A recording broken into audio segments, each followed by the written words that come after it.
It was a moonless night, the kind where darkness seems to swallow everything around you. I was driving alone on a desolate stretch of highway that cut through a dense forest. My only companions were the hum of my car engine and the occasional patter of rain on the windshield. The road seemed to stretch on forever with no sign of civilization in sight. As I was navigating the winding road, I noticed a figure up ahead. It was a person standing at the side of the road, their back facing me, drenched in the pouring rain. It's not uncommon to see hitchhikers on this road, and I couldn't just leave someone stranded in that weather. So against my better judgment, I slowed down and pulled over. The moment the stranger climbed into my car, a shiver ran down my spine. He was soaking wet and had a pale, gaunt face. His clothes were tattered and his hair hung in wet clumps around his face. But what struck me the most were his eyes, piercing, cold, and devoid of any emotion. It was like looking into the eyes of a ghost. I asked him where he was headed, and he replied in a monotone voice, "Just keep driving." I thought it was strange, but I decided not to press further. Maybe he was just scared or exhausted. As we drove on, the rain began to intensify, making it even harder to see the road ahead. The stranger sat silently beside me, never uttering a word. After what felt like hours, we finally reached a remote, decrepit house on the outskirts of the forest. It was an eerie place, and the rain had turned into a torrential downpour. The stranger abruptly pointed to the house and said, "This is where I get out." Relieved to be rid of this unsettling passenger, I pulled over, and he stepped out into the storm without so much as a thank you or a backward glance. As he disappeared into the darkness, I watched him through the rearview mirror. He didn't head toward the house. Instead, he vanished into the woods. I couldn't shake the feeling that something was terribly wrong. Against my better judgment, I decided to investigate. I grabbed a flashlight from my glove compartment and cautiously made my way toward the house. When I got closer, I noticed that the front door was slightly ajar. I pushed the door open, and the sight that greeted me still haunts my nightmares. The interior of the house was in shambles, covered in dust and cobwebs, as if it had been abandoned for years.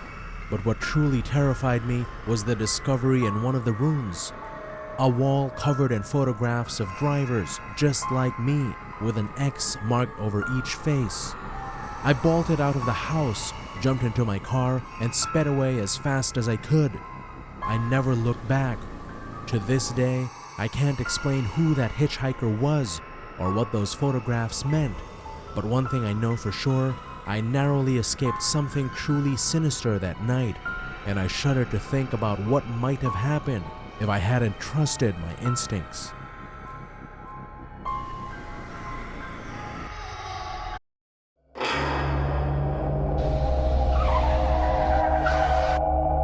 I was driving home from work late one night, around 11 p.m., when I saw something strange on the side of the road. It was a dark figure standing perfectly still. As I got closer, I could see that it was a woman wearing a long white dress. I slowed down and rolled down my window. "Are you okay?" I asked. The woman didn't move. She just stared at me with her empty black eyes. I felt a chill run down my spine. "Ma'am?" I said again. "Are you hurt?" Still no response. I started to feel scared. I quickly rolled up my window and sped away. As I drove away, I glanced in the rearview mirror and saw the woman still standing there, watching me. I didn't sleep well that night. I kept thinking about the woman on the side of the road. The next day, I decided to go back to the spot where I had seen the woman. When I got there, there was nothing there. No sign of the woman, no sign of anything. I was starting to think that I had imagined it, but then I talked to a few other people who had driven down that road late at night. They had all seen that woman too. Some people said that she was a ghost. Others said that she was a witch, but everyone agreed that she was creepy. I haven't seen the woman on the side of the road since then, but I still think about her sometimes, and I still wonder who she was and why she was there. I don't know if my story is true or not, but it's what happened to me, and one thing's for sure, it's something that I'll never forget.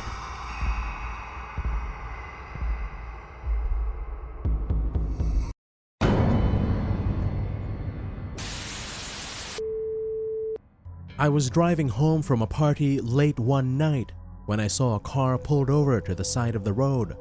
It was parked in a dark spot and its hazard lights were flashing.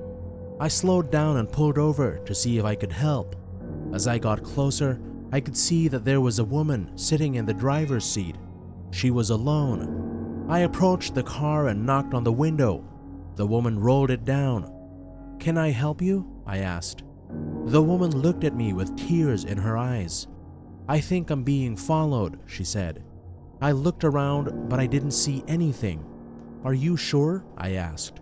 "Yes," she said. "I've been seeing him in my mirrors for the past few miles." I hesitated. I didn't want to get involved in something dangerous, but I felt sorry for the woman. "Okay," I said. "Get in my car and I'll drive you home." The woman got in my car and we drove away. I glanced in the rearview mirror and I saw a car following us. It was a black car and it was keeping its distance.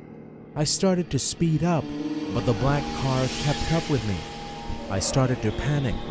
I didn't know what to do. I glanced in the rearview mirror again and I saw the black car was getting closer.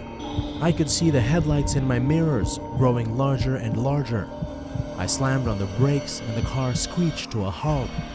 The black car stopped behind me. I turned to the woman and said, "Stay here. I'm going to get out and see what's going on." I got out of the car and walked towards the black car. As I got closer, I could see that the driver's window was down.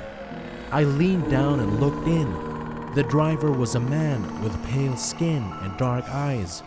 He was staring at me with a blank expression on his face. I took a step back. "What do you want?" I asked. The man didn't say anything. He just kept staring at me. I took another step back. "I'm warning you," I said. "Leave us alone." The man smiled. It was a cold, cruel smile. Then he started the car and drove away. I got back in my car and drove the woman home. She was shaking with fear. I never saw the black car again, but I still think about it sometimes, and I still wonder who that man was and why he was following us.